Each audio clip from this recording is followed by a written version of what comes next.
Jim, you just want to stay ready at fire? I'm ready with the fire extinguisher. Okay. I think it's Billy's truck, Billy's project. He should hook up that battery. All right.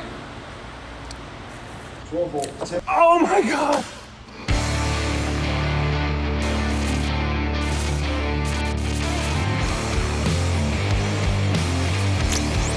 Hello and welcome to the shop. It's episode 3 from this round of the EV1 212 Wrenching Festival. We have been thrashing all week long trying to get a ton of progress on the car. And if you remember in the first episode we just had, we got the climate control in, we got the pedal box in, and we felt great. It was looking like a car. We installed real parts.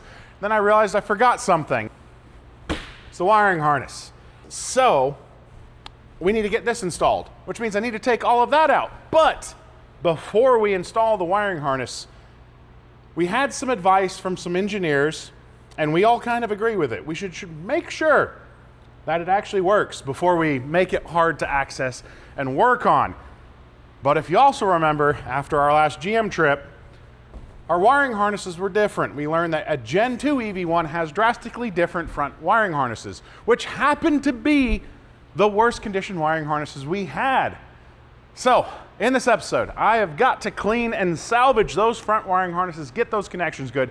We've got to continue. Billy's been working away with Darren to get our test bunk ready where we're mounting crucial components, but none of that's happening until I get to work.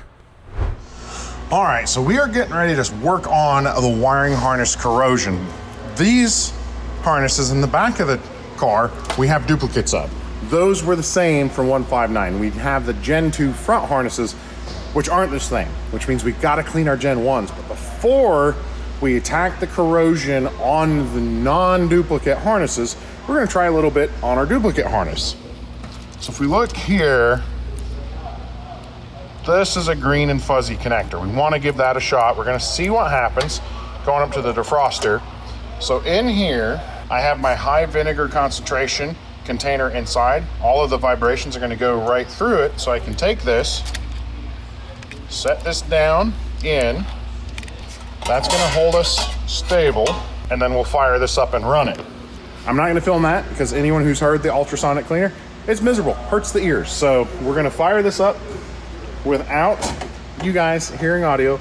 Come back and check it in just a little bit. Remember when I said I wasn't going to do it with you listening? Sorry. Well, the horrible noise is gone. Pull this out. We won't look just yet. How did we do? They look brand new. There's nothing wrong with that. So we're going to rinse it, neutralize it, make it safe, and then we're going to try the worst of the harnesses we have one of. I think I'm going to save hundreds of hours of work of manually depinning every connector. It's nice when something works out how you think it should. I'll let you know here soon in another 20-minute cycle. Soup's done. How are we looking? Not sure just yet. Let's get these guys out.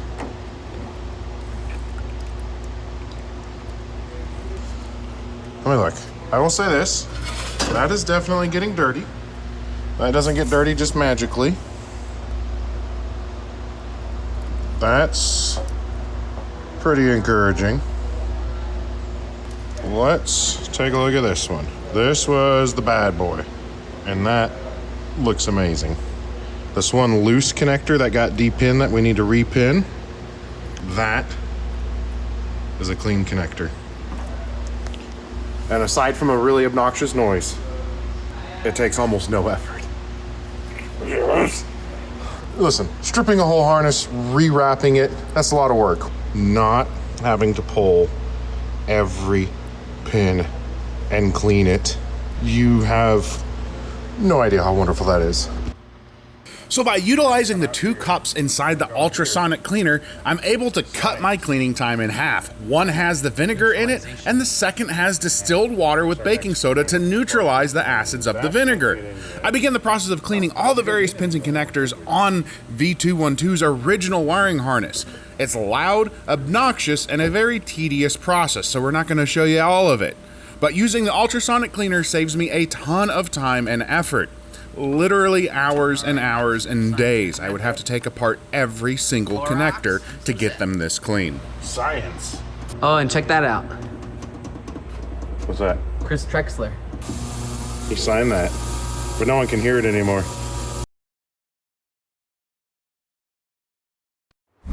Guys, we're getting a little bit older, and maybe, we don't spring back as quick in the morning anymore. After a few libations, the morning hits just a little bit harder than it used to. Well, today's sponsor, ZBiotics Pre-Alcohol Probiotic Drink, is gonna help you out. ZBiotics Pre-Alcohol Probiotic Drink is the world's first genetically engineered probiotic. It was invented by PhD scientists to help tackle rough mornings after drinking. Here's how it works. When you drink, alcohol gets converted into a toxic byproduct in your gut. It's the buildup of these toxins that's to blame, not dehydration, for those rough days after drinking. Pre-alcohol produces an enzyme to break this byproduct down. Now, I kind of wish I had this thing around with some of the rallies. We would go out, we'd drive 400 miles, and we would have a little bit of fun at the hotel, enjoy a little bit of those adult beverages, and then we were up at 7 a.m. the next morning. Some of those mornings were really rough, and we would have another 400 miles we'd have to go. That's where having pre-alcohol would have made those mornings just a little bit easier.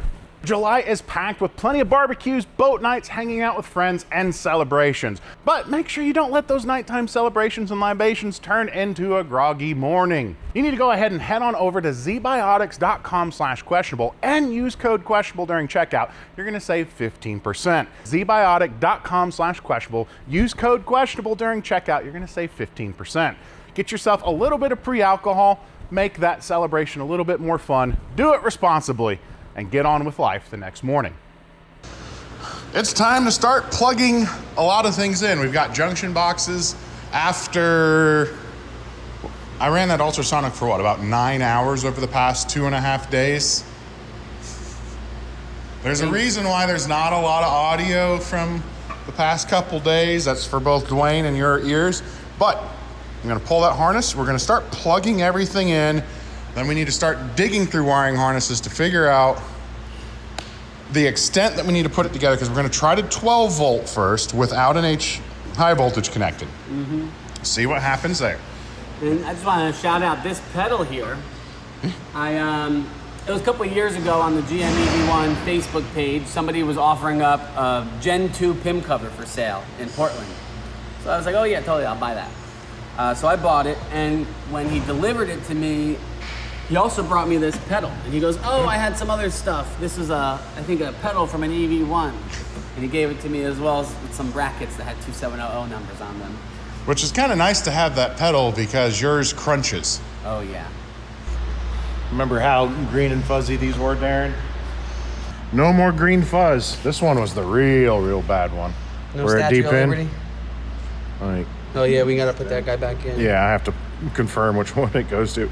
Yeah, we got the wiring diagram right there. That, and I actually did confirm this plug is the same from 159s, and I found the hole for this missing pin. I just have to, we'll have to look at it again, because this got yanked when those were pulled, so that pulled that. So, easy fix.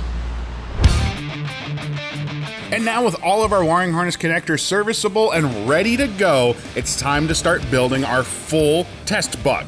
Right now we are laying out the harnesses and trying to figure out and remember exactly where every harness goes and plugs in. It's also a little bit tricky when you're not working inside the vehicle. Harnesses tend to want to lay back where they used to go, and well, there's no car here. In the test rig land, we have got connectors pretty much plugged into everything except power steering, radiator fans, headlights and taillights, speakers and doors, right? That's right. And while it may look like a mess, it makes perfect sense to us. The maxi fuses The local price was $11 each. And other than the anti-corrosive coating on yours, there wasn't anything wrong. So I agree with your decision to clean and test with them before committing to $250 in fuses. The other thing we realized, we don't have the charge controller. So this is an S10 charger here. That little box underneath, that's the charge controller, which interfaces with the PIM. Gen 1 S10, exactly the same. So this is still gonna get cleaned up a whole lot. We're gonna power up 12 volt in hopefully a couple hours. We went over all the boards. Yep. Visual inspection looks good.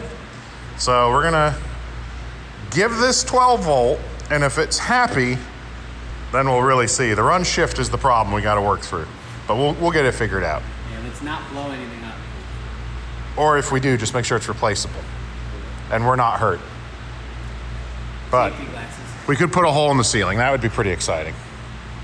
Hey, I wanna record this moment because I have always called warning lights telltales. And people have told me I'm wrong. That is not what they're called. They tell the tale of Yeah, what's they're going just on in warnings. the system. Yeah. So I want you to come and look at this junction box where that plugs in. All right. What does that say? Does that say telltale? Oh. There you go. Telltale. I need an Apple engineer to write a better camera program. Telltale. So am I I'm sure wrong? it says it in the manual too. Am I wrong? So quit telling me I'm wrong for calling them telltales. GM calls them telltales. Well, what's the other thing we would call them? Warning lights. So we're working. Wait. I got it. So we're working on the run shift assembly. We figured out our bulbs. The bases are unique to the EV1. All of my hunting, we've got new bulbs coming in to solder in. We've got to clean all of the components, but this is also pretty dirty, the metal base. We are going to do What's up with the duct tape? We'll get there. Our fix is we're going to pull the rest of the electronics and just evapor rust this. Let it do its thing. But that duct tape, we have noticed this duct tape and been trying to figure out why a screw was taped inside. And then I just was looking at the top. So this is your park interlock. I think it was the 80s. The government mandated you had to put your foot on the brake and have an electrical safety to keep you from pulling it out of park into neutral. Something about little kids. So they wanted to make them safer. This would normally slide forward so that way you couldn't push this button down. I'm assuming that's a decommission step because most of the school cars weren't ever gonna have power. So they taped a screw on to lock the solenoid out from being able to do its job, because otherwise that kicks forward and you can't come out of gear. With that there, you could get it out of gear. So what do you think? Do we keep it defeated or do we keep your children safe? Let's bring this thing back to life. You know? Okay, all right. It's always fun to find solutions or why things are a certain way, and that's the most logical. If you know more than us and have a different idea, comment below.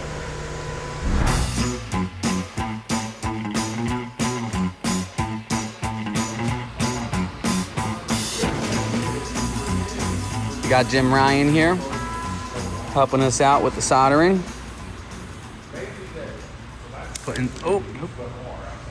So Jim, you don't like what's happening? Yeah, the issue is that the bulb bases are a fairly low melting point thermoplastic, probably PVC or ABS. So even a pencil tip solder iron is tending to melt the material. So what we're going to do instead is use a pin vise and a numeric drill so that I can just drill the leads out and walk them out. And that way there'll only be one heat history on them instead of two. Yeah, instead of, because it almost always takes more heat to desolder something. I don't know why, but it just because the solder had wicked down the hole, so it's a really tight fit. So drilling them out should work much better. So I'll be back in a bit with number drills. And you might be wondering, where is Jim getting all this time to help us? Jim retired Friday. Happy retirement, Jim. Okay, I can feel that I've hit the tab there, so I'm going to stop and move over to the other solder tab. I felt it grab again there, so I know I'm down to bare metal.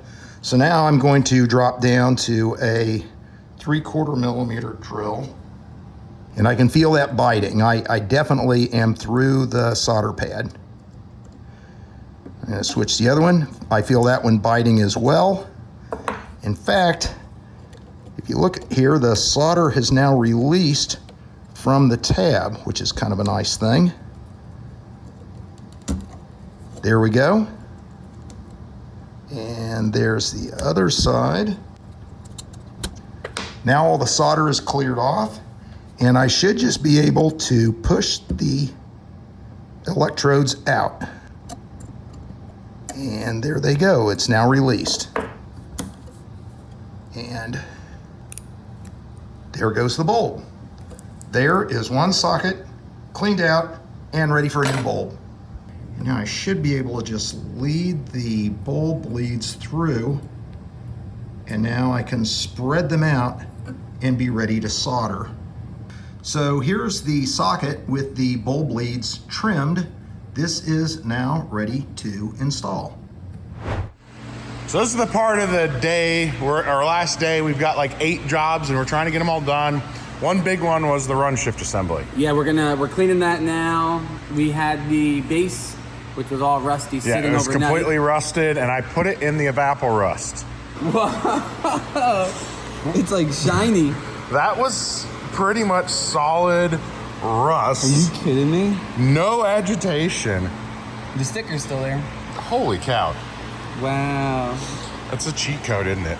It's so crazy, though. We had talked about like completely disassembling this whole thing, sandblasting it. It's not going to be sitting in the rain again with a hole in the windshield. Yeah. Hopefully. Yeah, if you guys look at Evaporust and complain because it's expensive, it's not cheap, but it's a magical product because these bolts were throwaway bolts and they're pretty much back. Well, vinegar is definitely more environmentally friendly. This is environmentally friendly. You can drink it. You can reuse it too. It is, yeah. So you just keep reusing it, and if it dries up too much, you just add a little bit of water back to it. So, okay. We've still got a million little jobs in about 8 hours before your flight, so let's get to work. Done.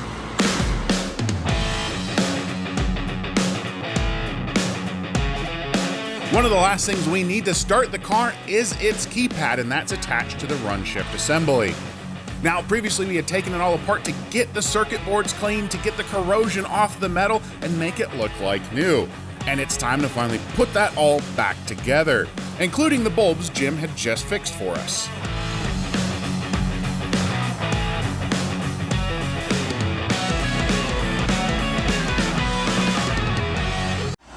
What's up with the flame, Jared? Well, the little plastic nipple no longer is taking the push nuts and trying to make a way to retain it and still make it mobile. I'm slowly heating and melting the plastic to accept basically a pin to hold it in. Drilling, this is such a gentle part, it would just break it off. So we go nice and slow and melt our way through. No rush. We'll check in with you in a little bit.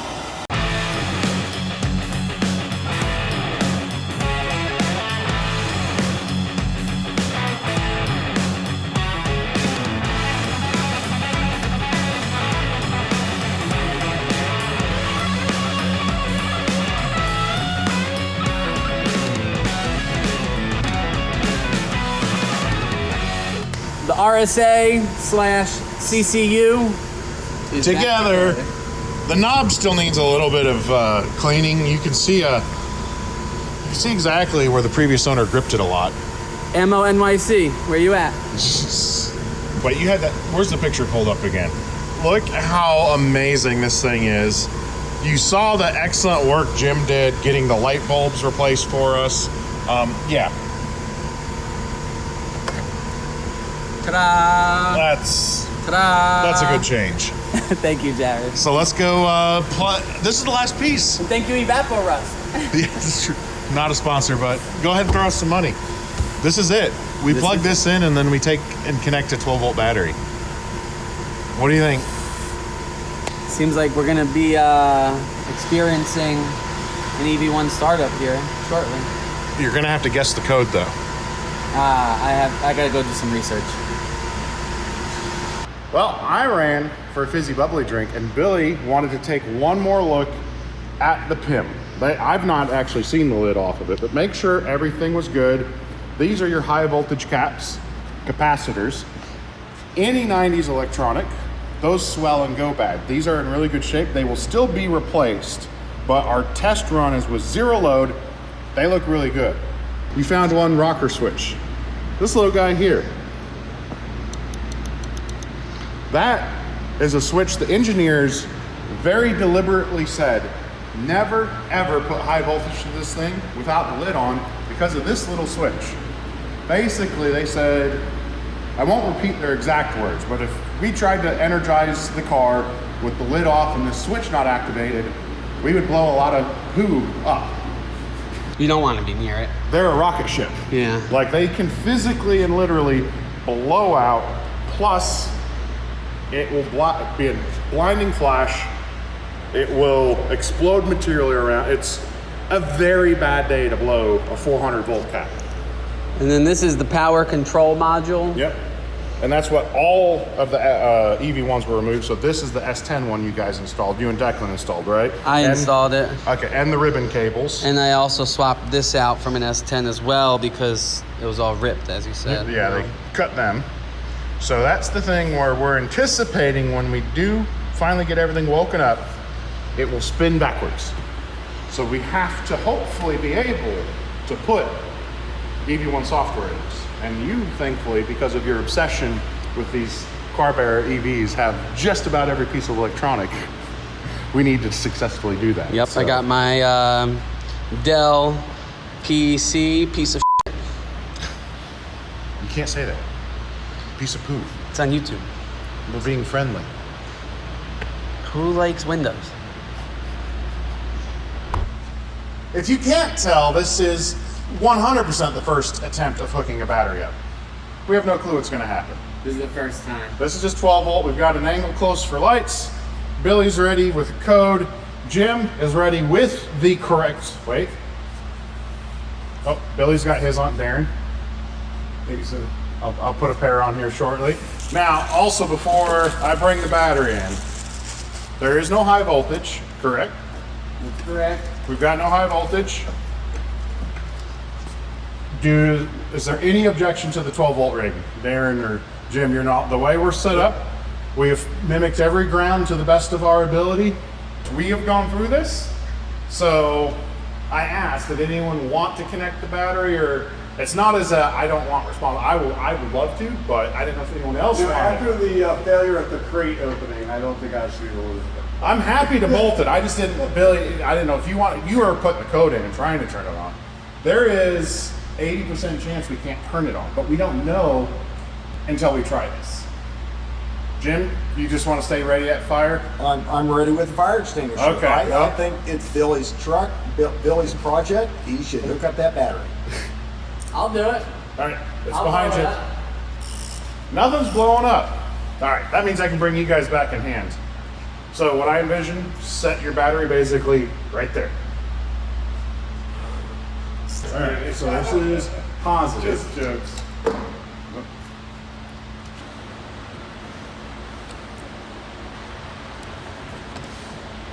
All right. Okay, let's see. Does it arc when you touch it? All right. 12 volt typically wouldn't be enough to get you an arc.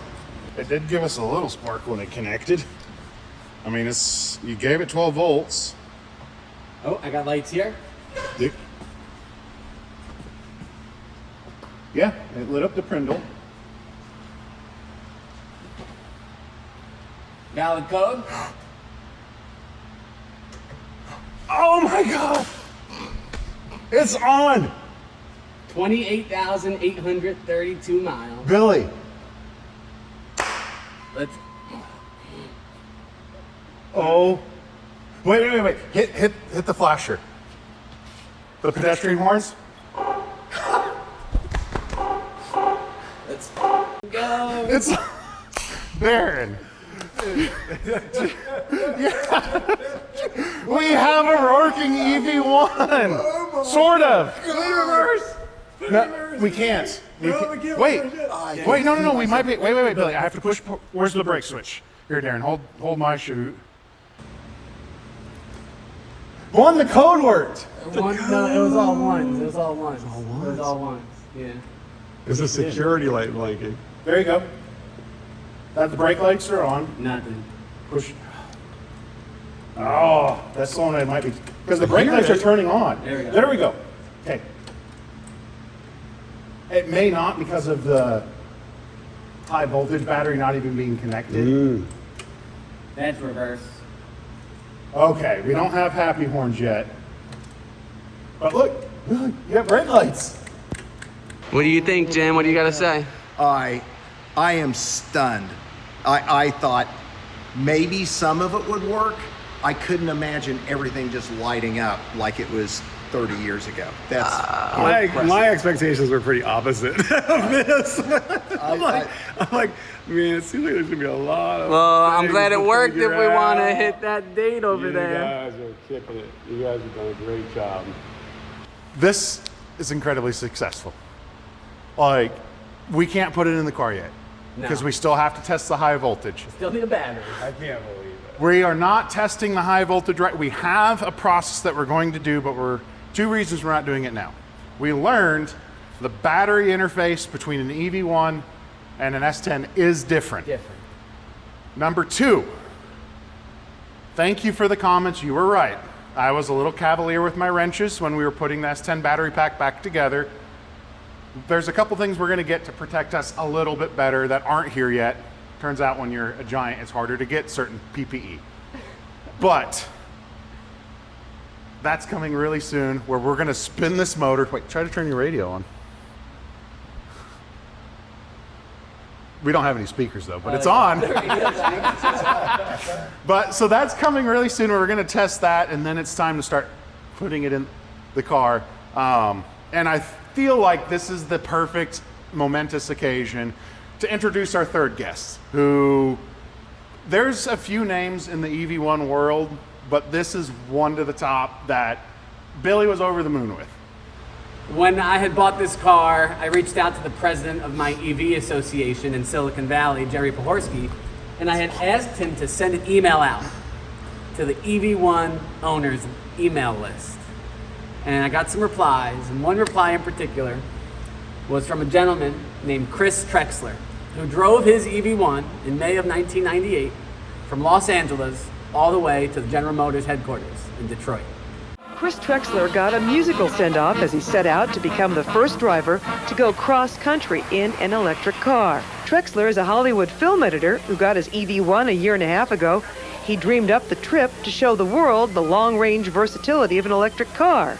Well, I hope to make it to my final destination, which is 3,000 miles east of here, and I'm not going to tell anybody where it is yet. I hope to get there without ever running out of juice. I'm going to plan all my stops and make sure that I never run out of juice. So not only did you get to see us successfully repair harnesses For the first time. and power up 212, it's for the first time. 21259. And we're next to the car, so it counts. But now you get to hear one of the most amazing stories and share an experience with one of the most amazing people we've met along the lines of the EV1 history. So let's go up front. Well, all right, guys. So we're trying to capture every bit of the story of the EV1, the history of the EV1. Again, not just from the manufacturer side. We've had a lot of people reaching out. We've done our best to reach out to some people. And I don't think there's a more significant EV1 story as far as showcasing the capability of the car. So, Billy, how did you get to know the gentleman between us? Well, when I bought 212, my circle in Silicon Valley, everyone was really excited as part of the Silicon Valley EV Association. And I had the president of my association, Jerry Pohorsky, who was an S10 owner, send an email out to the original Caltech EV1 mailing list. And he said, hey, Billy bought the car. He's looking to connect with previous lessees. And the first person that responded to that email was Chris Trexler. And Chris, told me about his story of driving around America, and then also said that he had a lot of content to share with us, things that he wanted to live on and be part of the EV1 story. And we're really blessed to have him here with us today. And Chris, why don't you tell the people who you are? Well, my name is Chris Trexler. I live in Los Angeles. I am a video editor on television shows. I've edited Michael Jackson videos. If you've seen Beat It and Thriller, I edited both of those. But I've been doing sitcoms for the past few years. But I'm also interested in cars and a lot of gasoline-powered classic cars. And well, in 1996, about October of 1996, I had my 58 Pontiac at a General Motors sponsored car show. It was all GM cars. And I saw this little red car zipping along. What the heck is that thing? Somebody said, oh, that's an EV1. They're letting anybody who wants to have a test drive take a ride in it. Well, I said, well, I want to go do that, So expecting an electric car to be like a golf cart, I soon got educated and found out that the EV1 is no golf cart. That thing is quick. So anyway, I get in the passenger seat, and the GM employee drives the car, and he nails it. And it's like, oh, what? I could not believe it. And we go riding around, and he turned on the key, and all the dashboard lights up with these really cool lights and stuff. And it's got air conditioning, and it's got a really good sound system. I mean, a really good sound system. And the seats were super comfortable. And I thought, my God, I said, how do I get one of these? He said, well, they're going to be lease only. And he says that they're coming out in December. And I said, well, I want one. What do I have to do? And so I signed up. He said, well, he connected me to the person that I can sign up.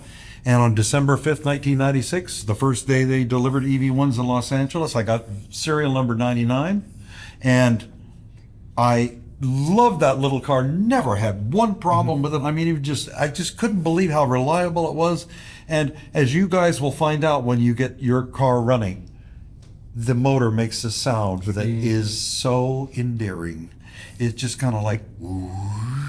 Beautiful whine, right? I'm really curious. You'll have to drive my S10 to let us know, because we've driven our S10s, how close that is. If it's the same motor, except I think your motor's running backwards, but I expect it to be about the same. But I doubt if it's going to be as peppy as the EV1, because you're driving a big heavy steel truck. But still, I can't wait to drive it. So, but anyway, I took delivery of the car and absolutely loved it. It became my daily driver. I had a charger installed at home, and as anybody who has an EV finds out, if you charge it at night, you get up in the morning, your cars are all charged up. It's such a waste of time to go to a gas station when you have the charger at home. Right. The car's always charged up and ready to go in the morning. So what was your commute like with the EV1? I was driving. You know what? Around town, I'm getting typically between 60 to 80 miles per charge. I charge it maybe a couple of times a week because I only had a fairly short commute. But sometimes if I wanted to drive at a longer distance, no problem. And never one time did I run out of juice. I have to say that I came home very carefully, almost limping it home to be sure that I got it up my driveway. Sometimes I challenged it went a little bit took it right to the edge. But, I love road trips. And I'm on a road trip here. I decided I wanted to drive my Kia EV6 from Los Angeles to Pennsylvania to see Frank Lloyd Wright architecture. I'm a big architecture freak.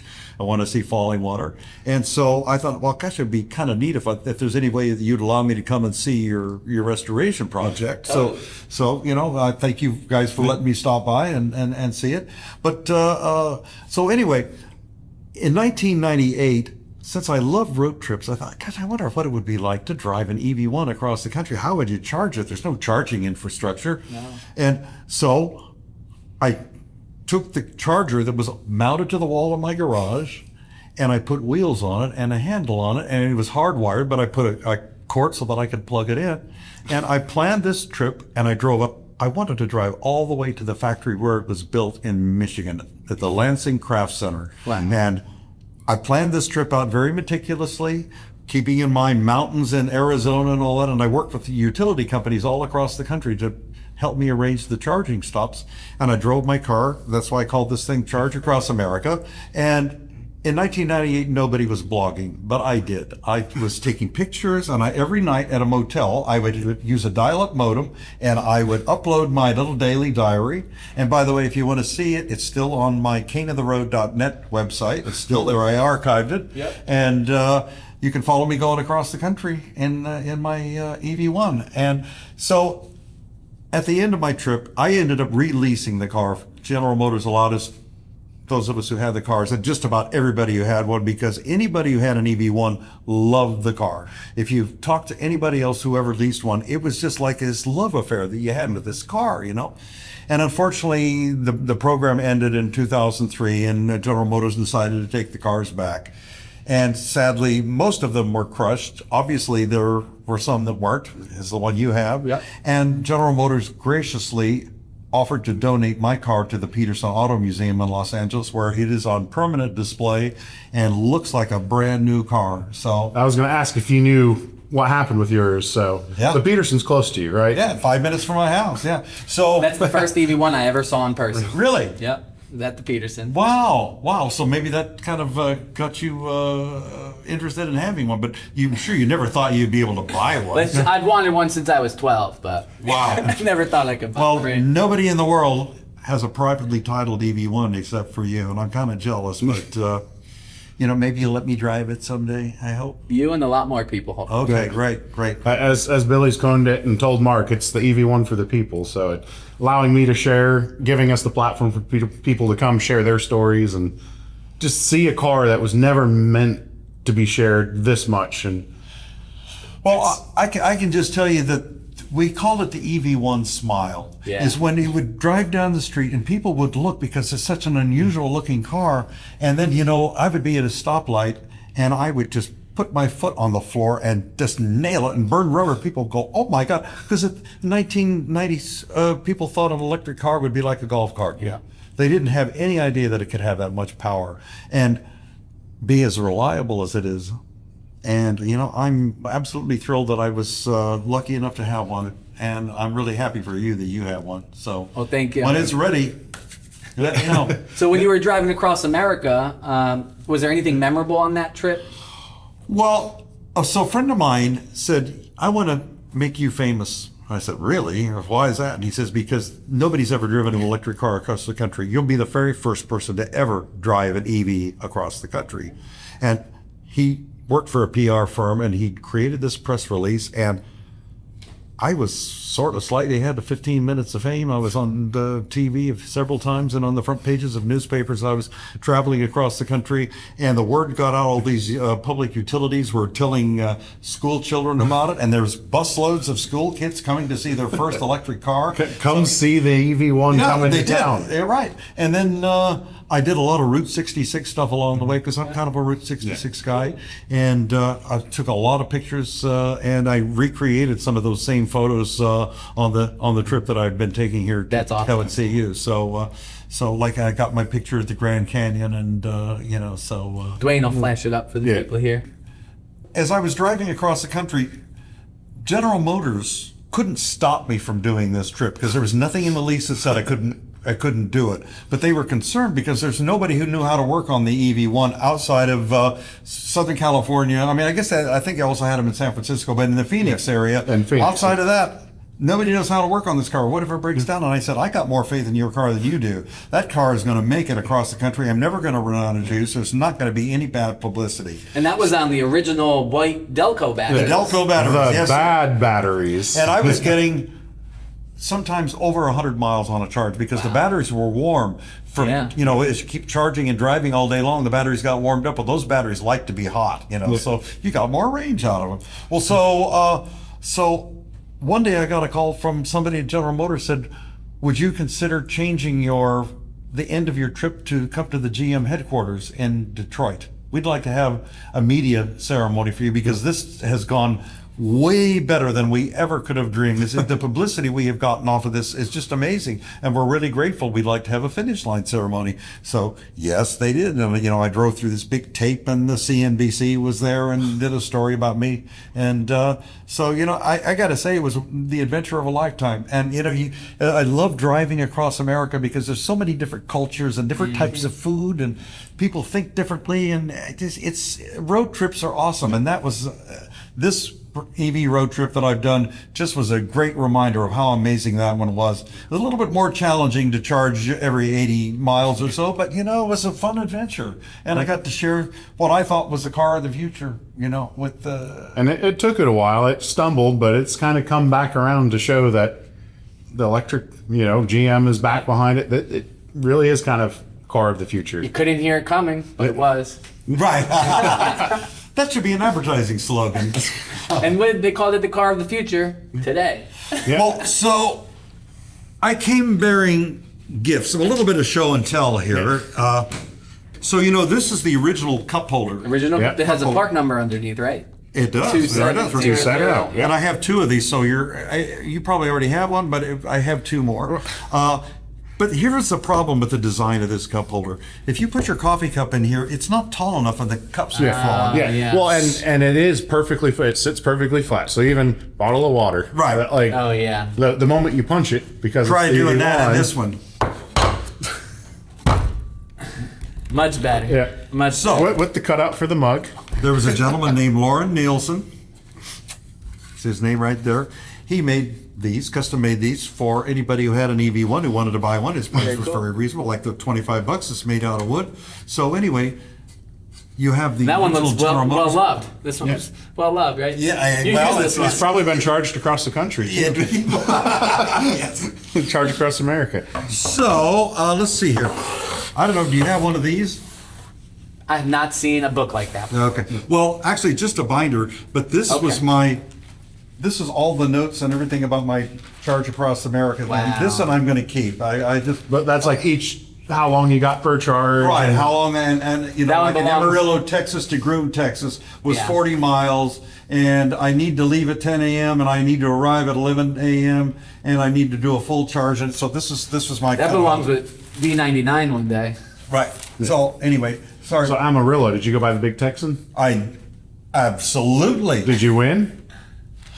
You know what? The steak is way too big for me. I couldn't. I finished. I have a picture of myself. I have a picture of myself, which I will show you with the EV1 parked in front of the. They no longer. I went there again on this trip. They don't have the big cow there anymore. So, here's the airbag stickers from the EV1. The original airbag warning Yeah. stickers. Death or serious injury. That is kind of really cool. Look, every new car has the warning stickers, and So, one of the things that GM, they kept sending us things in the mail because they were very enthusiastic about the program at the beginning, you know, before things kind of Yeah. lost steam, shall we say. So we got a lot of little goodies in the mail. This one is one that here, I'm gonna let you open that. You can. Oh my goodness. Wow. Well, it's an EV1, and for the kids who don't know, an address book. if you A ever lost EV1. if you ever heard Little Black Books, There you go. There's a little black book. Wow. That's yours to keep. Wow. We'll leave it in 212's. There's no glove box, you have one now. but now we. You have one behind you. So I don't know. You may or may not have any of these shirts. None of these, no. But Larry was wearing one of those. He was. Yeah. So you have one now. Oh, It's my favorite truck. you have one of these. No, but that's my favorite truck that Would you like? exists. I might not be able to give you everything that's in the bag, but would you like the bag? All right, the bag is yours. So that it's was hard to say no, right? if you haven't seen yet, it's Larry Ragland's Pikes Peak truck. July 4th, 1997. Wow. But GM worked hard to get. You saw. I'm sure you saw that. Sure. Where they worked. Sanaz, Jasmine, Stu worked with the Heritage team to get it out of the collection, and he had no clue. We fully surprised him. Wow. With the truck sitting there when we went to pick up parts, it was sitting there under cover, and Oh yeah, I saw that video. Yeah. By the way, I got to tell you, I love your videos. I mean, it's just like once I start watching, I can't stop. They're just Thank you. fantastic. Do you have one of these? I have one of these, yes. I do have one of these. It's a. Tell the kids what this one is, Chris. Oh, I recognize what that is. Tell the kids what this Okay. is. Well, yeah, I'll let you tell them. Well, back in the day before the iPhone, when you had to go and use a payphone, you had to pay for the phone, right? And there was multiple ways to pay for it. Coins. You either put some coins in it, Call collect. or you would call a number on this card. And this card had a certain number of minutes on it. And they would track the amount of minutes that your phone call was. And it's called a phone card. Well, so General Motors gave me like 100 of these to give out on my trip, so that it has the Charge Across America. That is cool. So That is cool. one of these. It's a box. Well, I've seen a box. There's got to be something big in it. Oh, wow. Wait. That's It's that same That's the brochure that you have, but Metal. it's a metal. metal. And now these were only given out to the people who leased the EV1 on the first day. Right, there it is. Then this one was for you. Do you have one of these? What? No. It's a mouse pad and a calculator. I don't know if it's solar powered, but It should be, right? Yeah. Let's see, does it turn on? Probably has a it doesn't button back. seem to work. No, maybe it needs a battery. We'll put this next to the 1999 PC. No. A Mac, of course, right? No, Windows for Unfortunately, we need the factory Windows on this software. stuff, Oh, yeah. okay. I'm telling you, in the early days of the EV1, General Motors was all in. They were really enthusiastic behind it. And, for whatever reasons, times changed. Well, you probably don't need this because you probably already have a charger, but here is the manual for it. for the charger. Is that the manual for your charger? It is. That was the manual for the charger that I drove across America. In, in the box, so that has to go back there. How about this? This is a happy birthday EV1 first year. Your first year of ownership. Show that a little closer. Oh, this is a key. That's the key for That your comes car. that's the key for my car at the Peterson Museum. Wow. I guess. So if Yeah. you could go steal it. And then they had these the little cards that you could hand out to people. It has your name on it? Yeah, but they misspelled it. They Stop it. Chris Texler instead of Trexler. But well, here's an original window sticker. This is not the window sticker for my car, but this was Now that's cool. What's the VIN on this one? 370. Yeah, 370. Would you like a neat window sticker? There you go. So even Francis Ford Coppola, the famous Yeah. director, Still has his his? ad. Yes, he refused to turn it in, as I understand. I Yeah. think he said, "You want to take my car away from me? Come and get it." I'll make a And they movie didn't. about you. Yeah. Now, this is an advertisement that they also printed, not just here, but they made a brochure, right, with these same images. I remember seeing one of those before. I mean, they wouldn't do this if they weren't all in. And they really weren't. I mean, the amount of effort they went into making this car successful. Oh, letter is to inform you that the excess mileage charge is being waived upon the maturity of your lease. Because you had extra miles. You probably exceeded. Yeah, I did. Well, yeah, I did. So then there's that. Okay. And here on an official EV1 letter, we have the Saturn Corporation team would like to take this opportunity to thank you for the Generation 2 EV1 electric vehicle. And when are you going to get your car? There was delays in getting the car out. They had a few technical glitches, and so this is just basically to announce the There's a delay. Hang in there. Thank you don't for give up. signing up. It's coming still. So you had already signed up. I did. When the Gen 2 was ready, you were taking one. I was taking one, but you know what? They took my EV1 that had the original Delco batteries back. 99. And number 99. And they put a superior lead acid battery in it. Made by Panasonic. And it didn't double the range, but it was over like 110, 120 mile range, which was pretty damn good, and basically in the same car. So I just decided they let me release the car with a new Panasonic battery. So I said, you can keep your Gen 2. I'm going to just keep my Gen 1 and let me release it. So, So how many miles did you end up putting on 99? Over 40,000? it was around 30, I think. I'm not quite sure. I don't really remember what the number was. I didn't want to let it go. Did they ever let you fire it back up in Peterson with a battery? Or? Unfortunately, as was the case with yours, is that every EV1 that was not crushed was disabled. Yeah. They cut the wires and all that stuff. So I can sit in it and I can open the hood and I can look under the hood and everything, but unfortunately we'll never start again. Apparently there's some sort of a provision that General Motors still owns every EV1 except yours, including the one at the Peterson Museum, is there on loan. It's still owned by General Motors, and there is a provision that the car can never be made functional again for legal reasons, for whatever reasons. We found that letter. Yeah, Jared shared it with the world.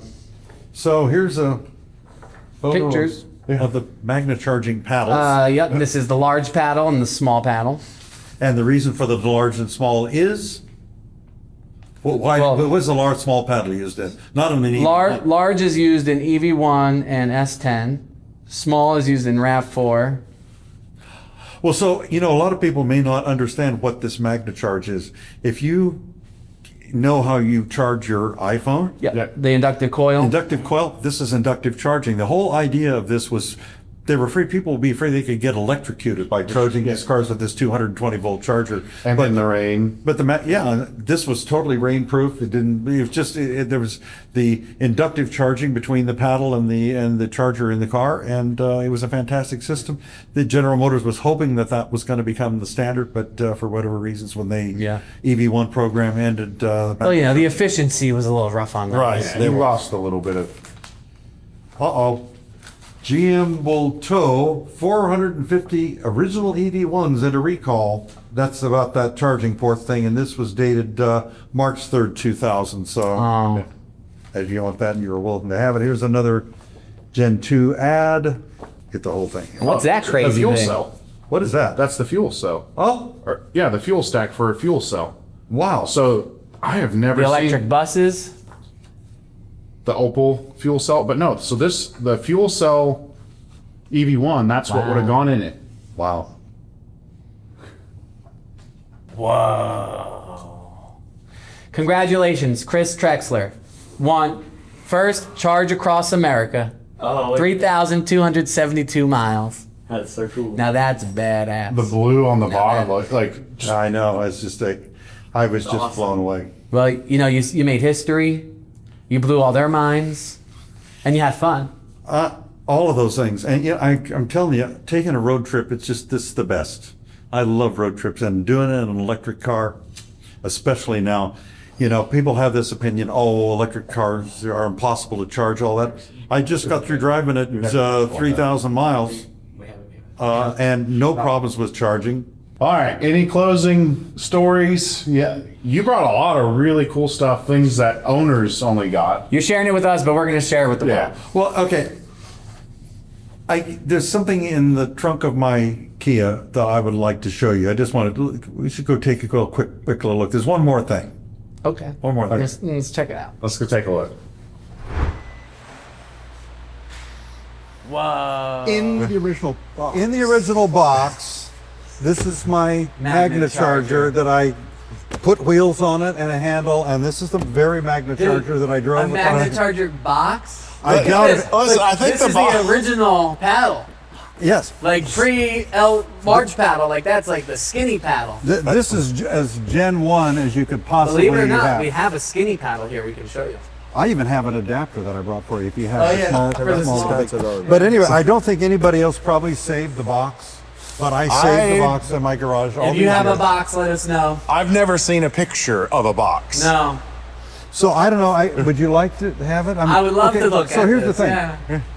When I realized I didn't need this thing anymore, I donated to Larry here because Larry is an EV enthusiast, and I donated Still it to him. uses a Magna charger. Still uses one. Yeah. And then he heard about you, and he realized that this charger should go to somebody who's going to have a functional EV1. Wow. And so he gave it back to me. to bring it over. And to Thank here you, it Larry. is. My Thank you, pleasure. Larry. There's no place that this charger should be besides plugged in With to 212. 212. So Now, this did you travel in the box or did the box wait at home? Is this the first? No. The box was just sitting in my garage for all these years, and I kept thinking, I need to clean this garage up. I should throw this box away. I got it, and I kept the box because there was no way I was going to get rid of the original box. Of course. And then we put it back together in my house. Chris came over, we dropped it in the box, and It's got the foam inside and everything? It does. it does. So this is like going to be in a 1997 unboxing. If the internet was a thing in '97, It was a thing. Yeah, this has got wheels and a handle and a NEMA 1450 plug. Yeah. You even get an extension cord. The one that was used. Whoa. With Hubble, we don't mess around here. We had put Hubble That's legit. outlets on there. This is the good stuff. There you go. Oh, wow. So you have to buy this when you lease your EV1? They either let you lease it or buy it. And I said, I want to buy it. And they said, why do you want to buy it? And I says, because I'm only going to have electric cars from here on out. And I thought this was going to be the standard. So I thought, why not buy it? It was $500 to buy it. You know, in the old EV community, we call this thing the Beast. The beast. All right. Bilco Electronics, right there, baby. Let's take the lid off. Just You will? So I had Chris sign it, Chris Trexler. and I Charge will across I'll America. send you the pictures of Chris signing this. May 1998. And So we couldn't quite figure out how these foam pieces fit Went in around. at one point, but I don't know how they did it, but we just stuffed it in with enough foam to make sure it was. Large paddle? Yep. this fits perfectly in the trunk of an EV1. This, because, I mean, you know, 75 pounds probably reduced my range a little bit. You put it in long ways, or? Yeah, long Yep. ways. Because, you know, the EV1's trunk had to fit a set of golf clubs. That was part of the requirement. 2 sets. 2 sets. GM standard is 2 sets. Same with the Corvette. It has to fit 2 sets of golf clubs. Well, I'm not a golfer, so I never tried it, but fortunately, it did fit my Charger. Super cool. So, and Larry has verified that it's functional, that it still works. I'm looking forward to it lighting up the EV1. Well, this will be the charger that we use then Yep. to get that battery going for the first time. EV109 206. That's super cool. Thank you, Chris. You're welcome. Yep. Thank you, Larry. Thank you. Like, Awesome. we've got some work to do, but there's so many goodies. Thank you guys for stopping by. Hey, thank you very Thanks much for for having having me. us. This has been great. Oh, Really wait. great. You need to go for your drive. So one more drive, and then we can get back to work. So what's different about, oh, wow. Power use. Regen to the left, how much Yeah. you're pulling to the right. And then that's your Oh, voltage. this is the battery charge. That's the battery Instead of a charge. The tachometer. battery gauge. Oh, wow. All right, see you later, guys. See you Have later. fun. Your turn to, yep, there you go. All right, yeah, straighten it out. All right, you can send it now. You sure? Yeah, we're sure. Punch it. Oh, there it is. Oh my God, there's that sound. Oh. Oh yeah. It's there. But you know what? It's even more pronounced in the EV1 because you're going through all this steel that's in here. But that's the sound though. You know, I really think that one of the things that made people love that car so much is it just had a personality. Yeah, and right. the sound is the personality. Oh, it's still pretty punchy. Oh yeah, lead acid. Wow, considering how much more this weighs. So, wow, so that's the battery full gauge, and it didn't go down at all. Not yet, but it will in What our kind of drive. range do you get? On this truck, you're lucky to get maybe 40 miles. Oh, okay. But us punching it in like this, you know, not that much. And this Oh, is, suspension is in pretty good shape. I mean, it's only got 7,000 miles on it, Oh. this car. Wow. This car was at the Air Force Base in Georgia. Oh, this is making me miss my EV1. It's like an EV. It is, but you're going to see one thing with your EV1 is EV1 is a neck snapper. Yeah. I'm telling you, it's shocking how punchy it is.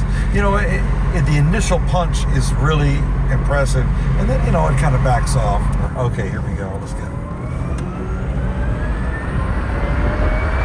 Oh yeah! Wow, that is nice. God, I could drive one of these. Right? So this was the first electric truck I ever owned and drove. And you have one of these, Yep. I have multiple now. and it's functional. Yep. Oh my God, I love this thing. Wow.